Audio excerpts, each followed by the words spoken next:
Hello again, and welcome to Broadcasting Scotland. It's Monday, the 19th of December. I'm Andrew Wilson, and this is Scotland at 7. This evening, I have the latest daily update from Ukraine on day 299 of the illegal Russian war of aggression and imperial ambition. Then I will introduce our guest for this evening, and then together we will discuss today's headlines from Scotland and around the world.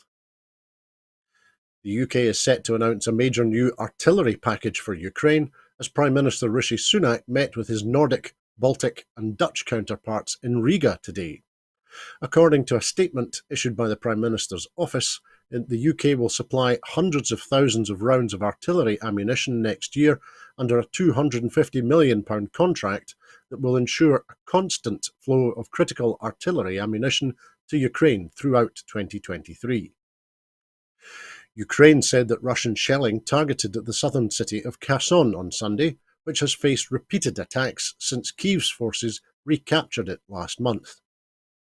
The regional governor, Yaroslav Yunushevich, said that Moscow's troops had carried out 54 attacks on the Kherson region with artillery, multiple rocket launch systems, tanks and mortars over the previous day, leaving 3 people dead and wounding 6 others. 4 people in the southern Russian border region of Belgorod were reportedly wounded by shelling on Sunday, the governor said. Witnesses reported loud blasts in the regional capital. Ukraine's forces are holding on to the heavily contested eastern city of Bakhmut, according to Ukraine's President Volodymyr Zelensky. Power has been restored to 3 million more Ukrainians after the latest Russian attacks on infrastructure, bringing the total to 9 million after 2 days, the Ukrainian president has said. Heating has also been fully restored to Kyiv, the city's mayor said. Protecting Ukraine's borders is a constant priority as the country readies for all possible scenarios with Russia and its ally Belarus, President Zelensky has warned. Protecting our border, both with Russia and Belarus, is a constant priority, he said in his nightly video address. Russia will reportedly deploy frontline creative brigade of musicians to Ukraine's front lines in a bid to boost morale, according to its defense ministry.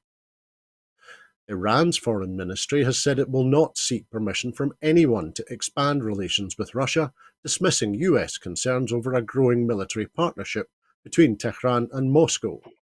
Iran has been accused of supplying drones to Russia, allegedly used to attack Ukraine.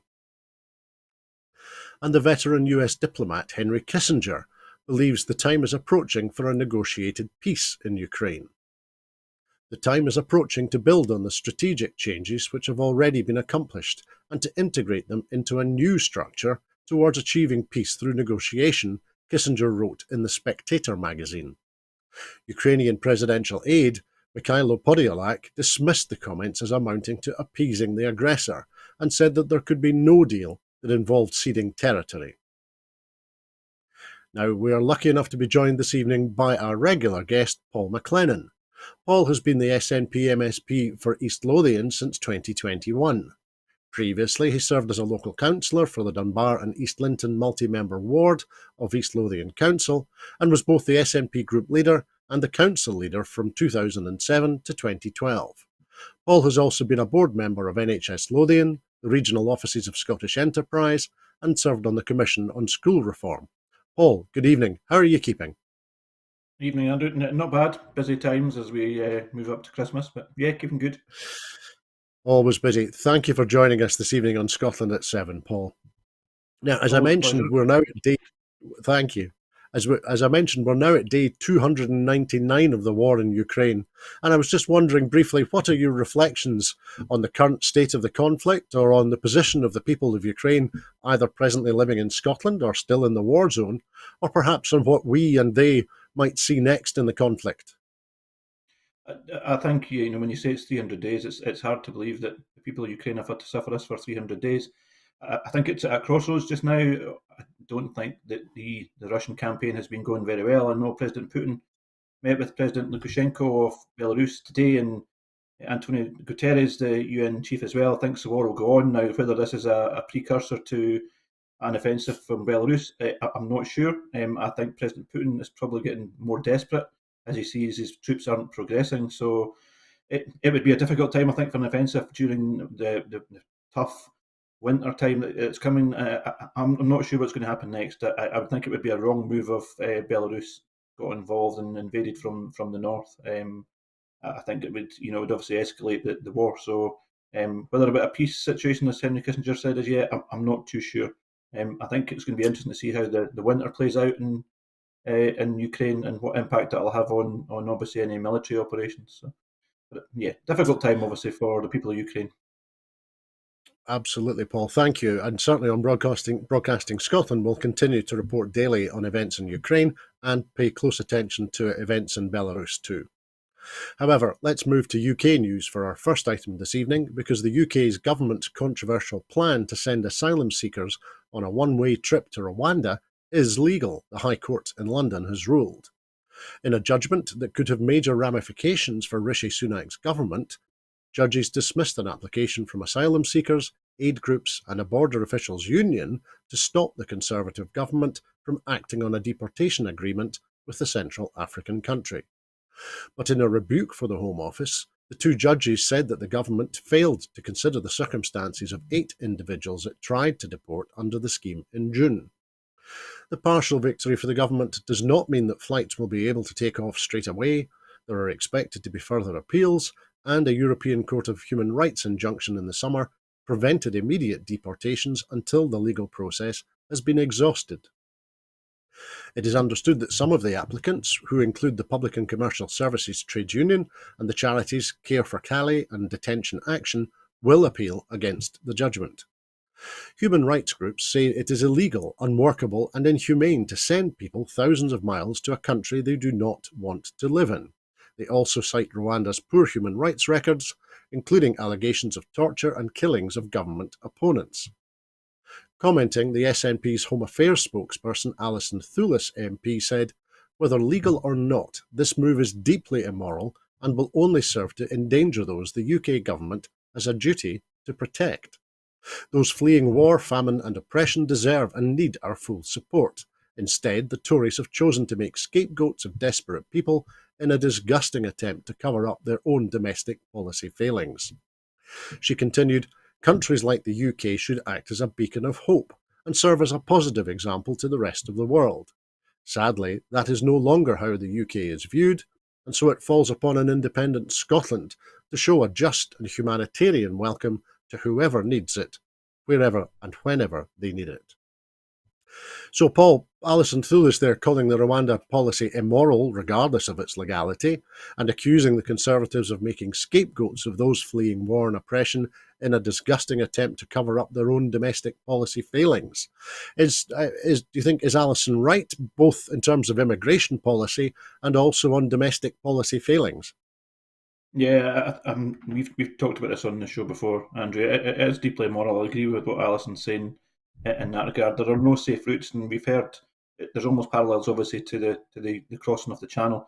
There are no safe routes into the UK in terms of asylum seekers. It is deliberately, I think, bureaucratic and hard for people to achieve that. And I think they're playing to a right wing press at the moment. And it comes back to what Suella Braverman had said before, that she dreams of the first plane leaving for Rwanda. Now, that in itself is despicable.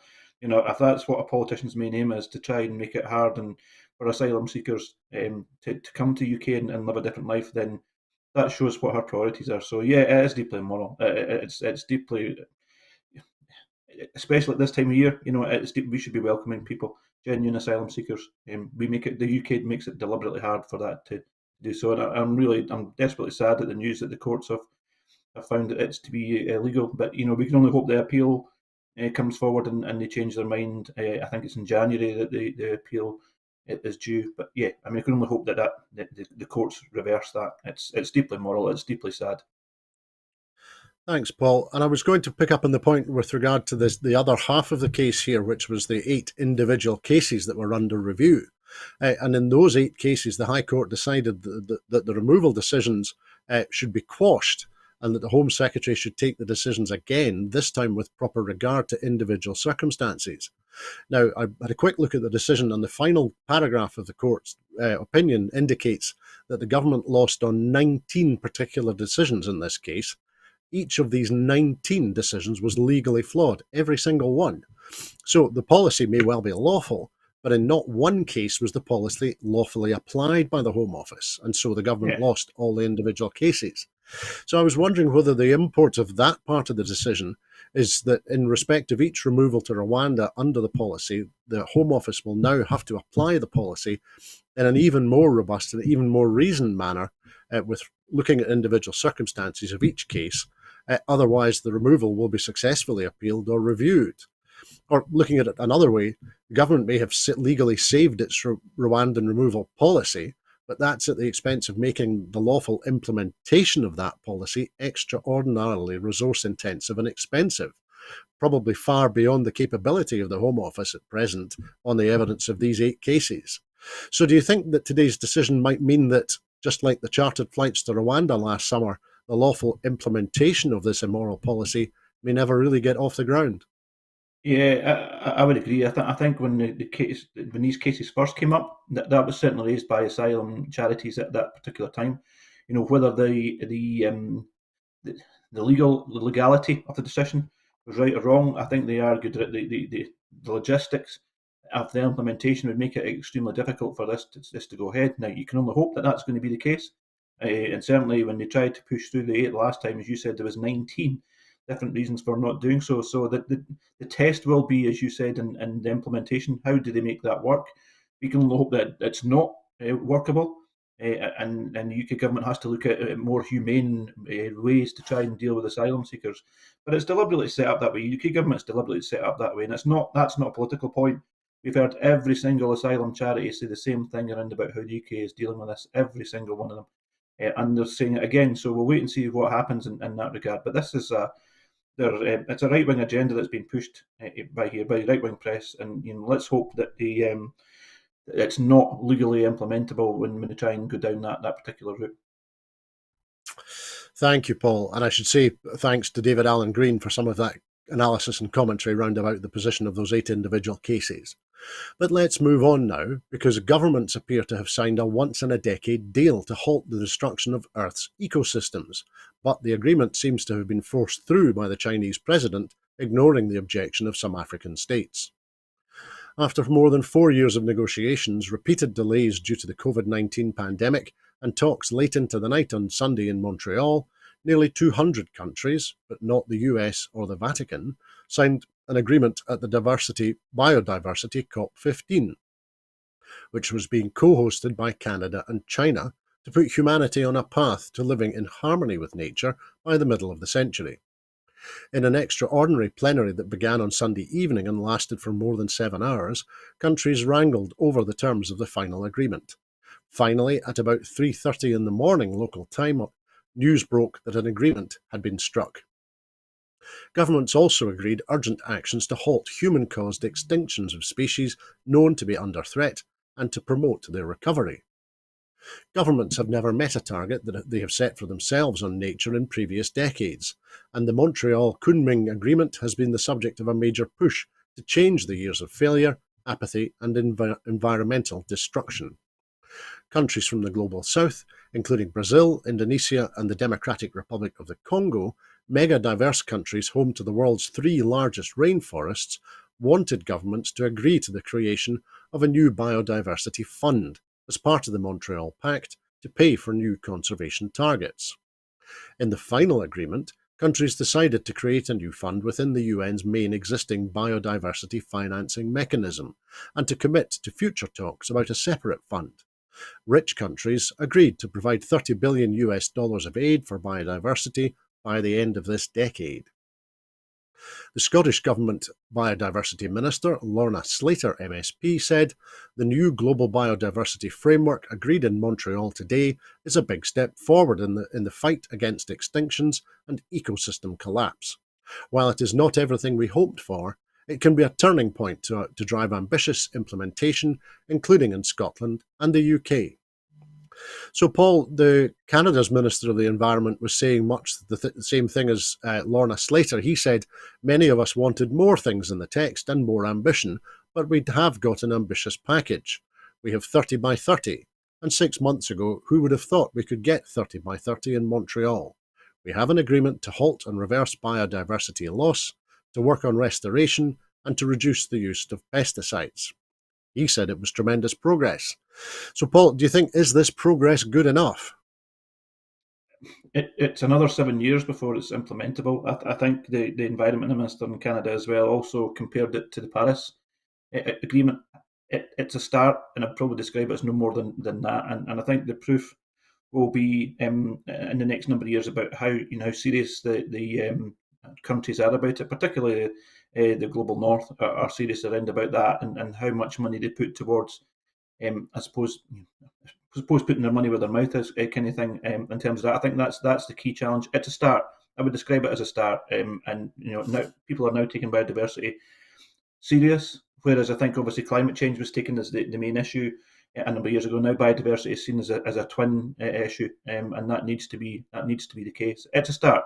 I'm sceptical whether the global north will follow through in that. Let's wait and see. Thanks, Paul. We'll come back to the UK next, because the UK government has commenced legal action to recover more than £100 million from the company that was awarded 2 large PPE contracts after the Conservative peer Michelle Mone lobbied ministers. A Department for Health and Social Care spokesperson confirmed that legal action had started and the claim was registered in the court service. We can confirm that we have commenced legal proceedings in the High Court against PPE MedPro Limited for breach of contract regarding gowns delivered under a contract dated the 26th of June 2020. We do not comment on matters that are the subject of ongoing legal proceedings, the spokesperson said. The claim is for the full £122 million paid to PPE MedPro under a contract for it to supply 25 million sterile surgical gowns that was awarded in June 2020.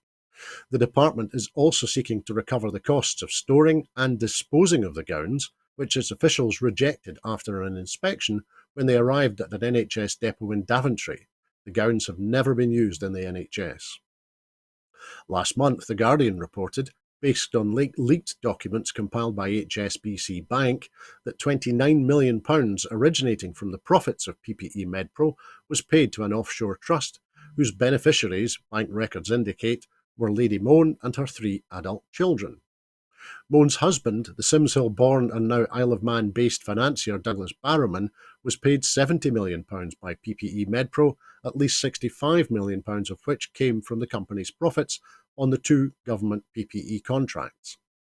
PPE MedPro said in a statement that it would rigorously defend the legal action, saying that its gowns passed quality inspection in China, and accused the department of a cynical effort to recoup its money because it had seriously over-ordered PPE. The supply of gowns followed the successful supply of face masks under the first contract, the company said.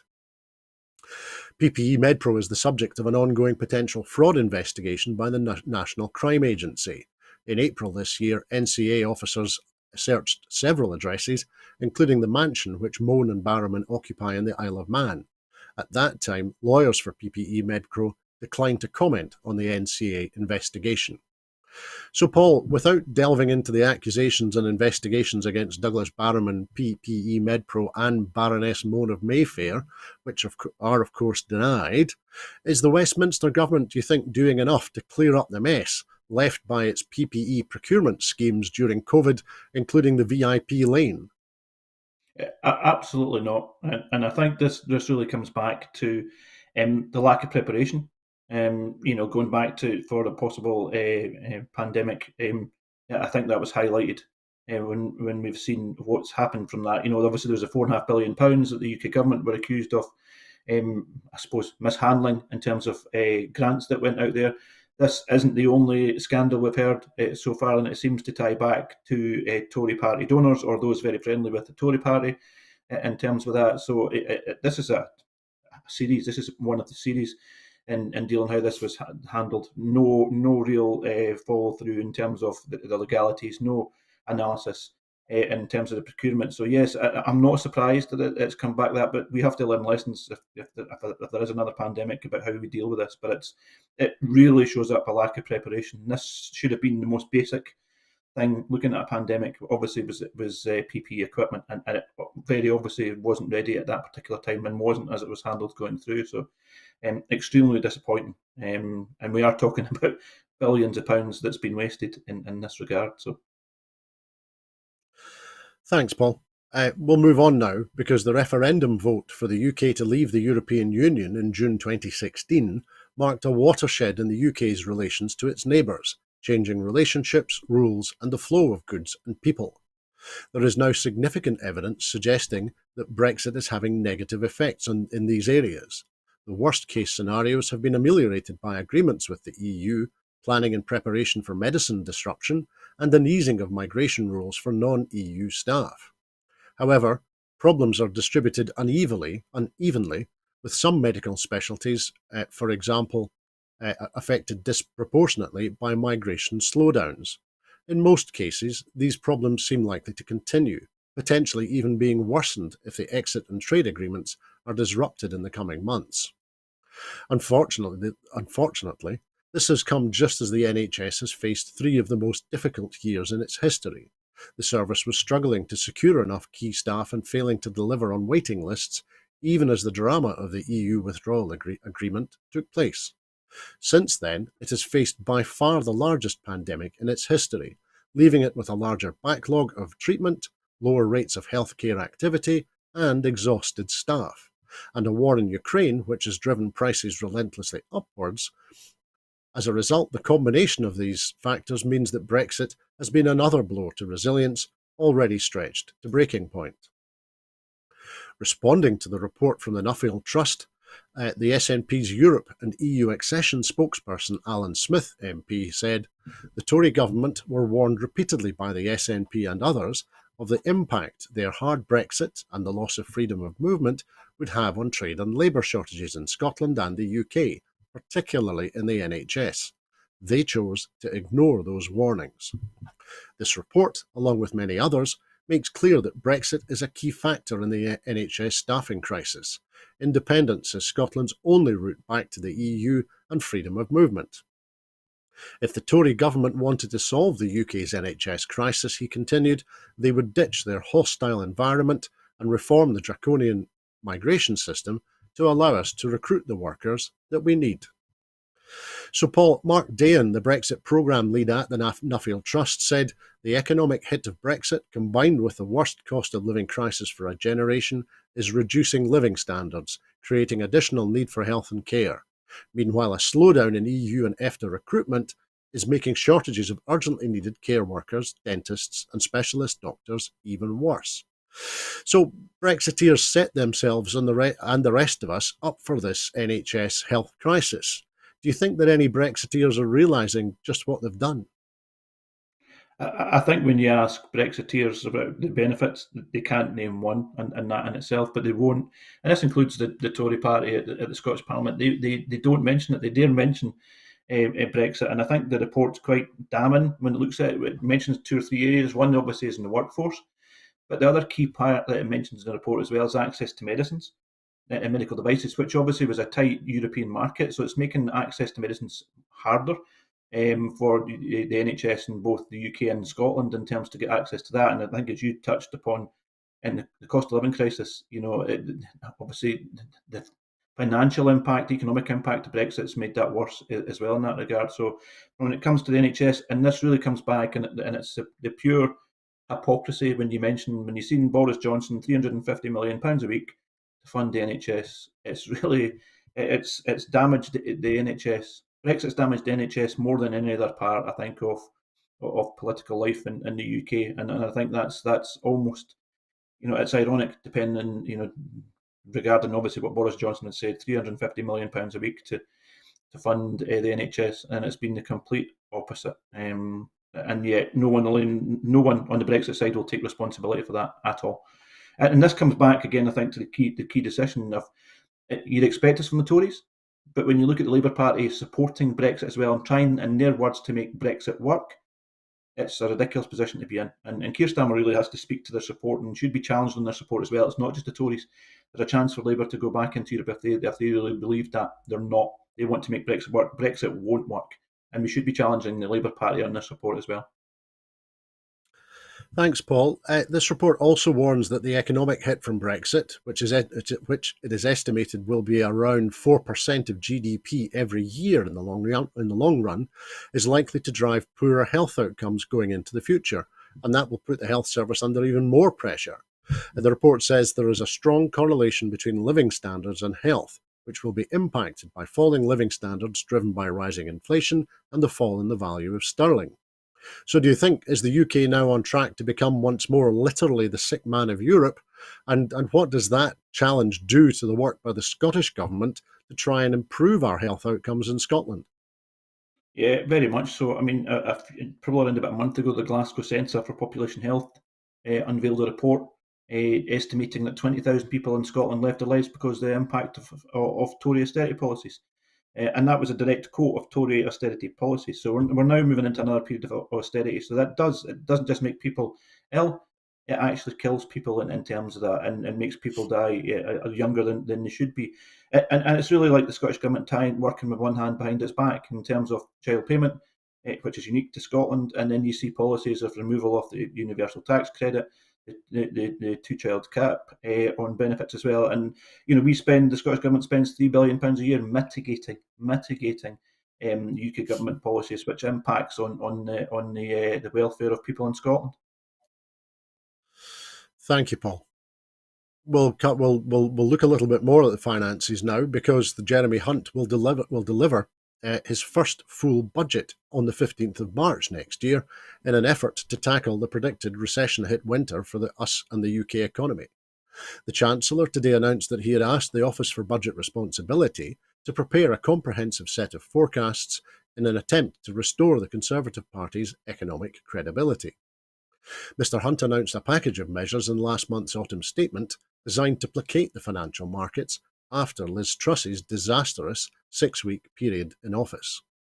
The March fiscal event should allow the Chancellor to review subsequent developments, including the cost of energy and the impact of interest rate increases from the Bank of England. The Chancellor will also have to decide whether to boost investment incentives to businesses to offset the planned increase in corporation tax from 19% to 25%, which will come into force in April. In a written statement to MPs, Mr Hunt said, "Today I can inform the House that I have asked the Office for Budget Responsibility to prepare a forecast for the 15th of March 2023 to accompany a spring budget. This forecast, in addition to the forecast that took place in November 2022, will fulfil the obligation for the OBR to produce at least 2 forecasts in each financial year, as is required by legislation." Jeremy Hunt, the UK's 4th Chancellor in 2022, raised taxes and toughened up the government spending plans in the wake of Kwasi Kwarteng's badly received September mini-budget. Even so, the impact of what Hunt described as difficult decisions was mostly deferred until after the likely date of the next general election, expected to be in 2024. In November, the OBR forecast unemployment would rise by 505,000 from 3.5% to peak at 4.9% in the third quarter of 2024. Inflation was expected to be 9.1% over the course of this year and 7.4% next year, contributing to a dramatic fall in living standards. So, Paul, inflation, as I say, was expected to be 9.1% this year and 7.4% next year. And with plans for almost £25 billion in tax increases and more than £30 billion in spending cuts by 27-28, the OBR is already saying that tax as a share of the economy's output would peak at 37.5% in 25-26. That's a post-Second World War high. Now, March 2023 for this next budget is less than 2 years out from the next general election. So is Jeremy Hunt going to be able to do very much positive at all, or is the fiscal hole that the Tories have dug going to be too deep? I think he's in a difficult position, but it's a self-inflicted difficult position. I think obviously before Liz Truss and Kwasi Kwarteng came along, I think that the position was difficult due to their mishandling of the economy. Obviously, what we've seen from Liz Truss's government made a major impact in terms of that, and raised the government debt, which is looking deficit, which is about £60 billion. So I think it's going to be extremely difficult for them to do that. It may be next year, prior to an election, they may look to do something.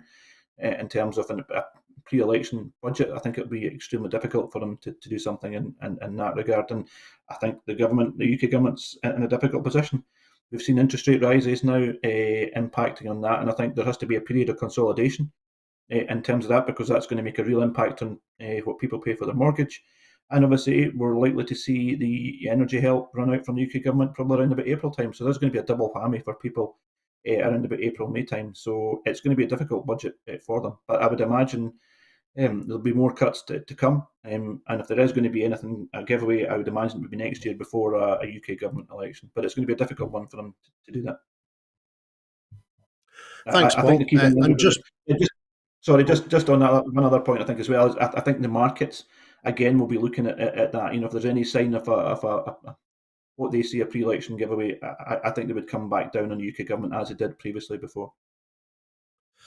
That's also a very good point, Paul. And just very, very briefly, as I mentioned, we've already had 4 chancellors of the Exchequer this year so far from this Tory government.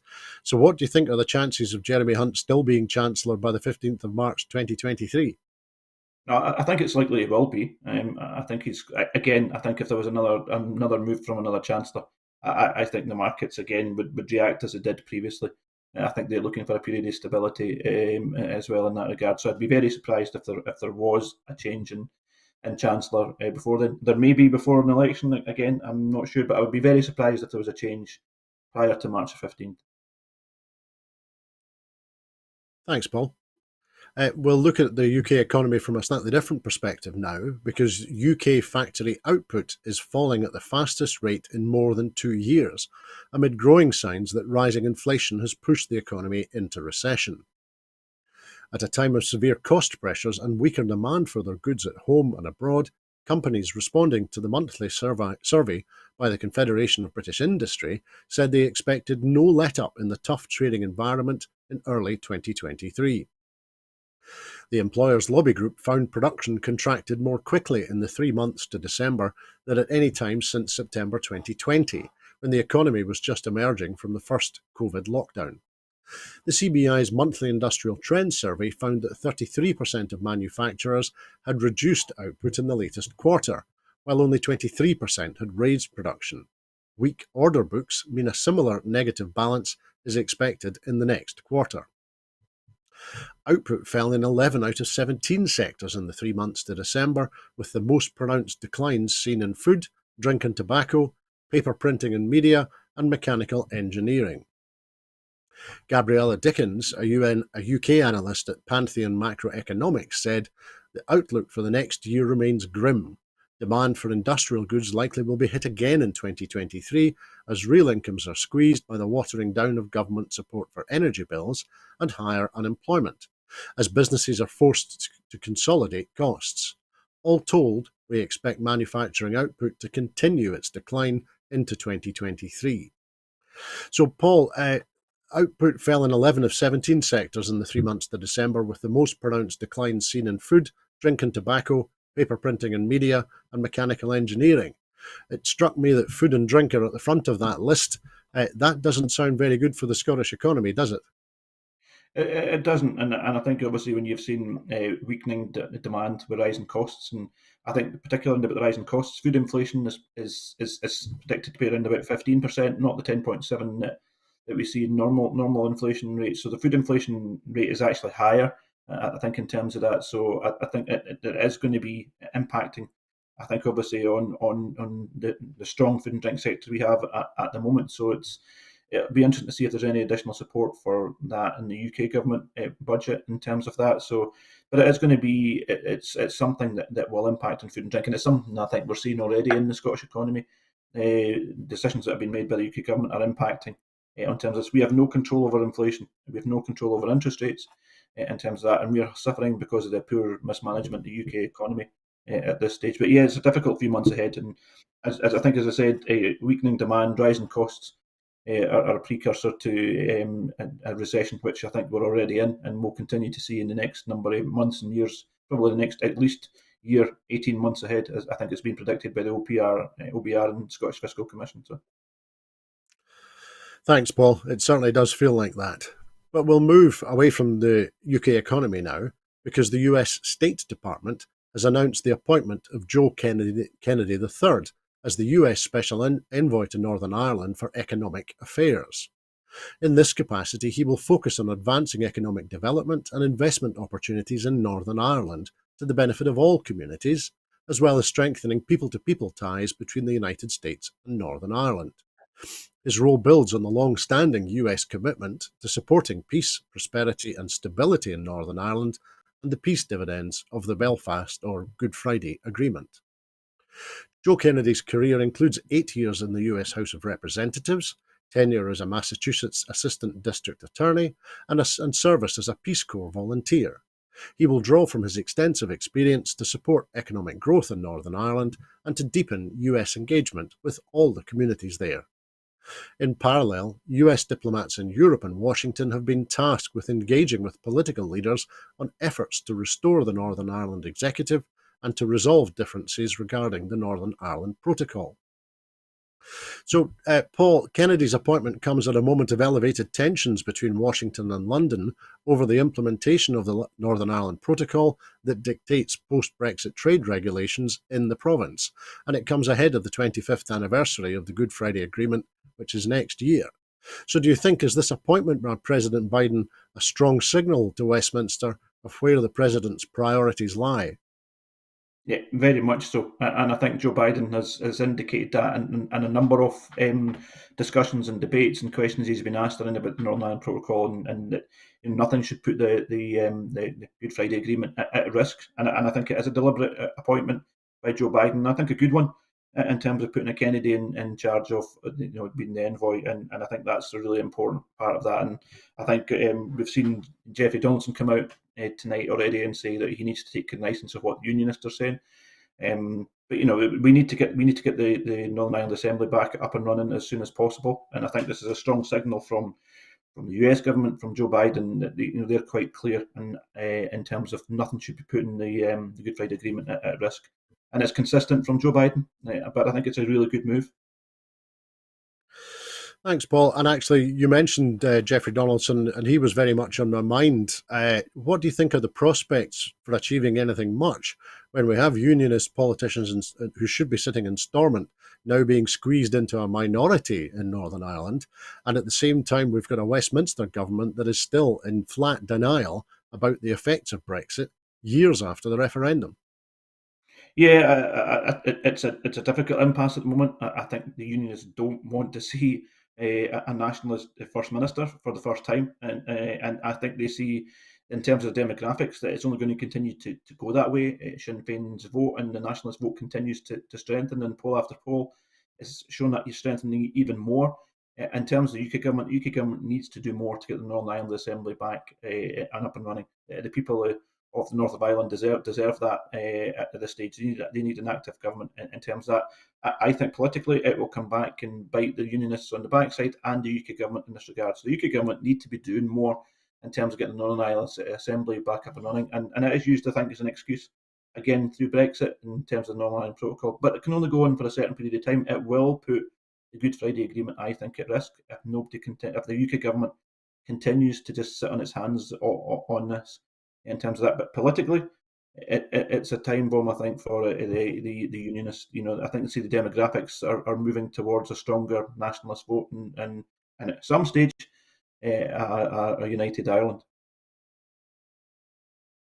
It certainly feels that way at the moment, Paul. You're absolutely right. And do you think there is much prospect for Washington and Brussels, if they are beginning to work together as co-guarantors of the Belfast Agreement, the Good Friday Agreement?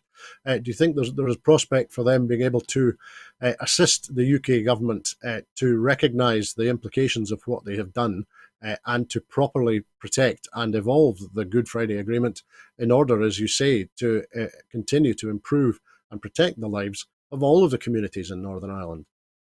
Yeah, I think that's part of the decision that Joe Biden's made, and I think it's almost a catalyst to almost kickstart the discussions again. They've been inactive for a number of months and not been priority, I don't think. And that, again, that's probably been part of the issue around about the instability around about the UK government, that not having ministers in place or a prime minister in place for a number of months, lots of months last year. So I think this hopefully will prove a catalyst towards getting the US government, the EU, and the UK government, along with parties in the Northern Ireland, together to try and move things forward in this regard, because we need to, and we need to preserve the peace. That's the main priority in this, no doubt whatsoever. Thanks, Paul. Now, for our next item, because of the time difference with Washington and the UK, this story is developing as we're on air. So I'll give you a quick update as to what our friends at CNN are tweeting, and then we'll go back to the story and we'll have a look at the issues involved. CNN are reporting that the January 6th committee has referred Donald Trump to the Justice Department for obstructing an official proceeding, for defrauding the United States, for making false statements, and for giving aid or comfort to an insurrection. So what that means is that at the final meeting of the House January 6th Selects Committee, which is now underway, the committee has referred Donald Trump and perhaps top advisors to the Justice Department for criminal conduct connected to the ex-president's efforts to overturn the 2020 election. The Select Committee also plans to release an executive summary of its final report. The panel has been expected to take several conclusive steps at the meeting, including outlining its investigative findings and legislative recommendations, voting to formally adopt the report, and then voting to issue criminal and civil referrals, the criminal ones which I've just spoken about. The committee has been meeting over the weekend to finalise the referrals, which, in the case of Trump, centre on the obstruction of an official proceeding of Congress and conspiracy to defraud the United States, amongst other charges. The anticipated criminal referrals against Trump mark a remarkable moment for a precedent-shattering investigation into the ex-president's efforts to reverse his 2020 defeat at any cost and to impede the congressional certification, which culminated in the Capitol attack early last year. In addition to Trump, the Select Committee is likely to proceed with criminal referrals against top former White House advisors, including the former Chief of Staff Mark Meadows, and to make civil referrals to the House Ethics Committee for Republican Party members of Congress and to recommend disbarment for Trump's lawyers. While Congress has no ability to compel prosecutions, the Justice Department has increasingly ramped up its own January 6 investigations in recent weeks and has subpoenaed a parade of top Trump advisors to testify before at least 2 grand juries in Washington. The panel has broadly concluded the Capitol attack was a conspiracy. It concluded Trump oversaw a political plan to have his Vice President, Mike Pence, refuse to certify the election for Joe Biden, and a coup plan to pressure Congress if and when Pence refused. The former president's desire to illegally impede the certification was clear months before January 6, the investigators are said to believe, from when Trump assented to a fake elector plot to have states replace electoral college votes for Biden with votes for him, to refusing for many hours to call off the attack as it happened. Though Trump did not leave a paper trail that might come back to haunt him as evidence, his aides did. As a result, the Select Committee was able to draw upon testimony from hundreds of witnesses and thousands of documents, including White House materials turned over by the National Archives, that investigators believe amount to compelling evidence of criminality. So, Paul, amongst other things, the former president, his businesses and allies are under scrutiny for tax fraud allegations, real estate practices, and the plot to steal the 2020 election. So, in a broad sense, how can you hold a president who apparently is determined to ignore the law? How can you hold such a president to account, and how can you control him? I think it's a defining moment for American democracy. January the 6th could have seen the overthrow of a government, and it's almost a plot of a ridiculous B movie from the States. But this is for real, in terms of what he tried to do in terms of suppressing votes, particularly in swing states. What he tried to do in terms of electoral college, as you mentioned, the January the 6th event itself, and promoting people to go and try and literally overthrow the House. It's a ridiculous situation, and I think that the evidence is mounting against President Trump, and I think it's really imperative now that sensible Republicans actually begin to see this and actually speak out in terms against President Trump. I think you've seen a little part of that in terms of that, when we've seen the midterm elections where you had some Republicans coming out and speaking against him, I think there's evidence to show that he didn't help them electorally either in terms of that. So, but it's imperative now that sensible Republicans come out and support what's coming out of these findings, because it's overwhelming. And he should never ever be allowed to stand for any office, never mind president again. But it's a defining moment in American democracy, I think, and the evidence is mounting against him. Thanks, Paul. Yes, I think a number of commentators, the Democrat politicians today, have been reiterating their view that Trump should never be allowed to hold public office again. At the same time, I think Mike Pence was being quoted as saying that the criminal referrals, which have now taken place, would be divisive. Now, I think we can see that American politics, in a similar way to UK politics, is extremely divided at the moment. So do you think that there's a chance that following an extremely legal route in order to deal with the former president, that will be able to eventually cauterize the problem and allow the nation to come together again? Or are we going to see a further period of time of division and disharmony in American politics, which is going to make progress pretty hard? Now, I think American politics at this stage, and has been for a number of years, has been quite polarised. I think you'll continue to see that.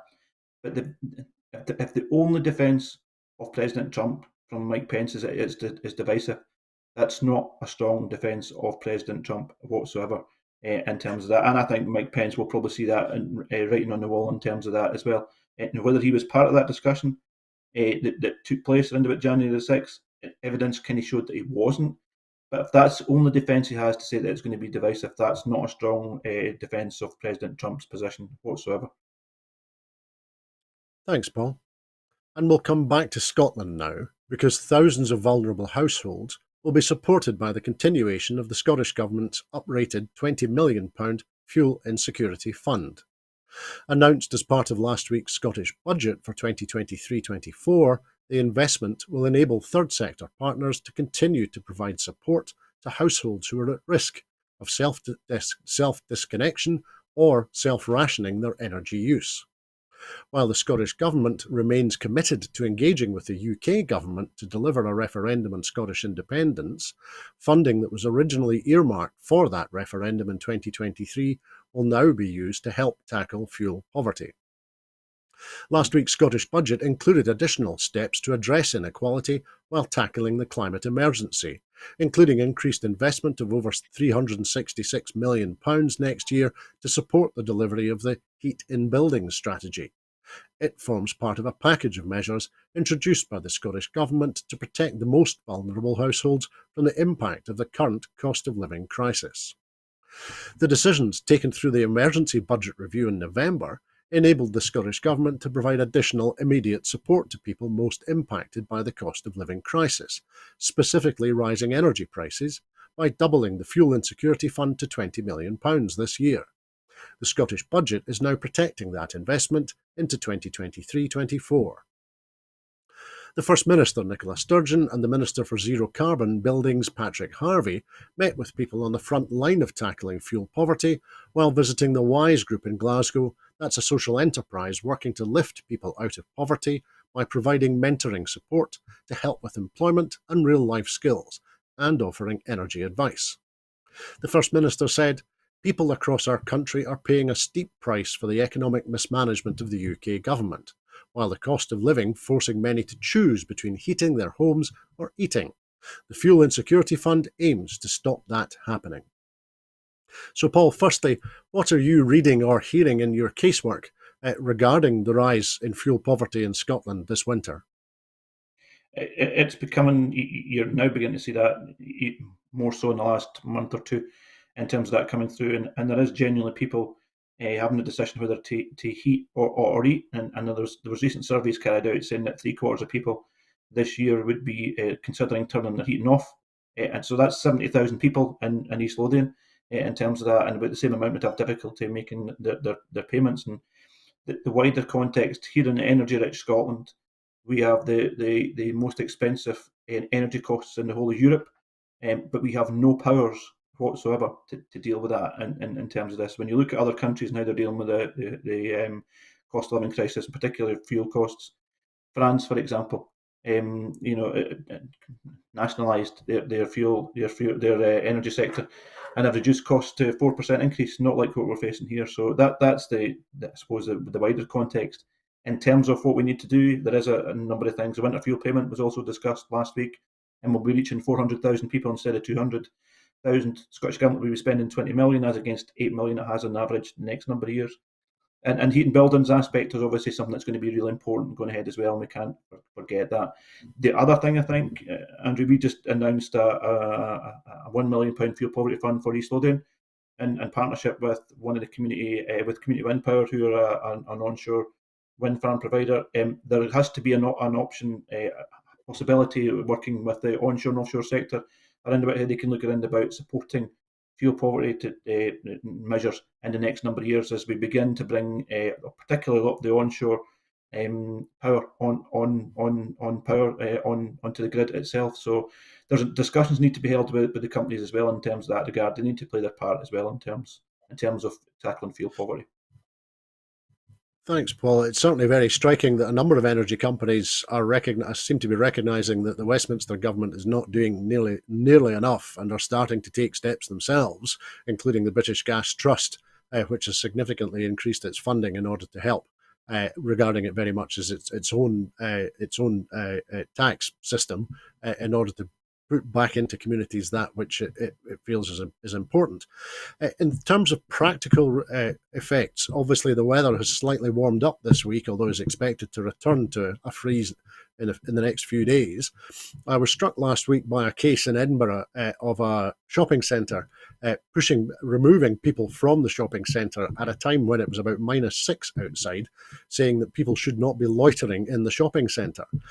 Now, that struck me as being quite contrary to other initiatives that I've heard.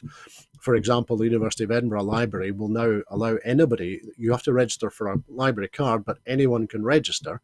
And the purpose of that is in order that you can then go into the building and use it as a heat bank to get warm. So are you aware of any other local initiatives in the east of Scotland, or particularly in East Lothian, that are going to be able to provide practical assistance to people now?